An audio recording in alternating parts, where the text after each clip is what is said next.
Assalamualaikum warahmatullahi wabarakatuh. Kami dari mahasiswa STI IAIN Watampone dengan dosen pembimbing Muhammad Rasson Syarif SHI MSI Filsafat Umum. Kami akan membahas tentang Heraklitus dan sebelum kami membahas lebih jauh tentang Heraklitus, kami dari kelompok 1 HTN 2 semester 3 atas nama Siti Salma dan Rini Rahayu.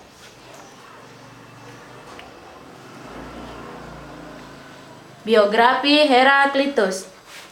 Heraklitus lahir pada abad ke-5 sebelum Masehi di Efesus, sebuah kota kecil perantauan di Asia Kecil.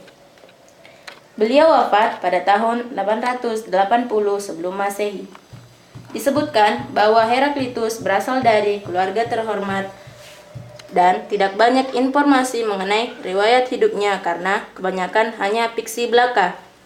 Dan selain itu, di antara sumber yang satu dengan yang lain terkadang terdapat perbedaan mengenai riwayat hidupnya. Dan tidak ada pula sumber bahwa dia pernah meninggalkan kota asalnya yang pada waktu itu merupakan bagian dari Kekaisaran Persia. Selanjutnya, Heraklitus hidup sezaman dengan Pythagoras dan Xenophanes, namun lebih muda usianya dari mereka. Akan tetapi, usia Heraklitus lebih tua dari Parmenides, sebab diketahui dia pernah dikritik oleh filsuf-filsuf tersebut. Heraklitus pula pernah mengeritik filsuf-filsuf ternama, di antaranya Homerus, Archilochus, dan Xenophanes. Adapun karakter dari Heraklitus yaitu berhati tinggi, sombong, bahkan dijuluki sebagai si gelap, karena tidak ada seorang pun yang dapat menebak jalan pikirannya. Selanjutnya, menurut Heraklitus, karakter orang yang malas, lemah, suka mengantuk, didominasi oleh unsur air. Sedangkan karakter orang yang bersemangat, kuat, kerja keras, didominasi oleh unsur api. Selanjutnya adalah isi pemikiran dari Heraklitus. Adapun isi pemikiran Heraklitus yang pertama adalah kamu tidak akan dapat terjun pada sungai yang sama untuk kedua kalinya karena air sungai itu terus mengalir. Yang kedua, unsur dasar alam berspekulasi pada 3 elemen. Yang pertama api, kedua tanah, dan air.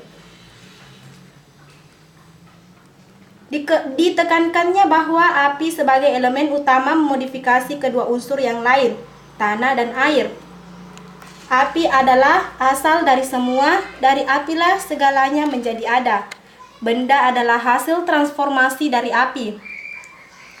Adapun konsep kosmologi dari Heraklitus, yaitu tentang keapian ini juga diterapkan ketika menjelaskan karakter diri manusia.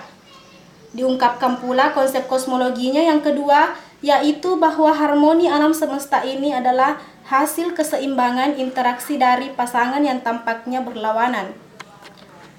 Isi pemikiran Heraklitus yang ketiga, yaitu api bukanlah zat yang dapat menerangkan perubahan-perubahan dari segala sesuatu, melainkan melambangkan gerak perubahan itu sendiri.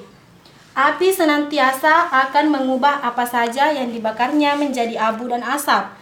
Namun, api tetaplah api yang sama. Api cocok untuk melambangkan kesatuan dalam perubahan.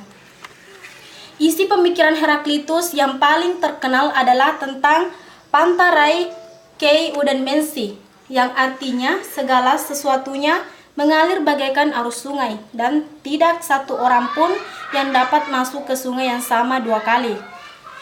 Selanjutnya, aliran yang digunakan oleh Heraklitus, menurut referensi yang kami gunakan, beliau tidak termasuk ke dalam aliran manapun, karena minat utama Heraklitus yaitu metafisika, epistemologi, etika, dan politik.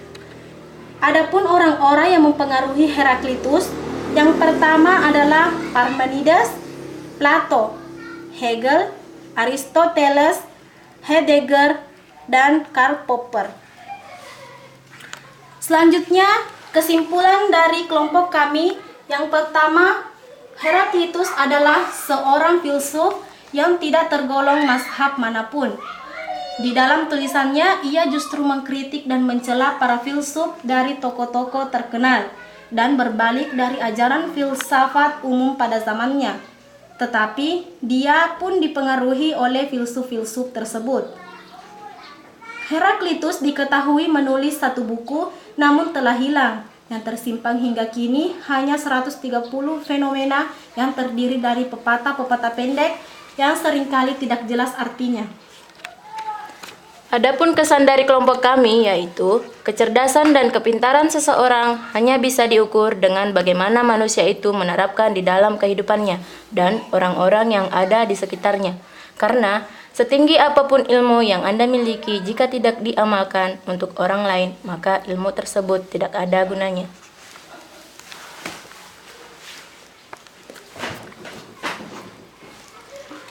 Baiklah, itulah tadi pemaparan materi tentang biografi Heraklitus.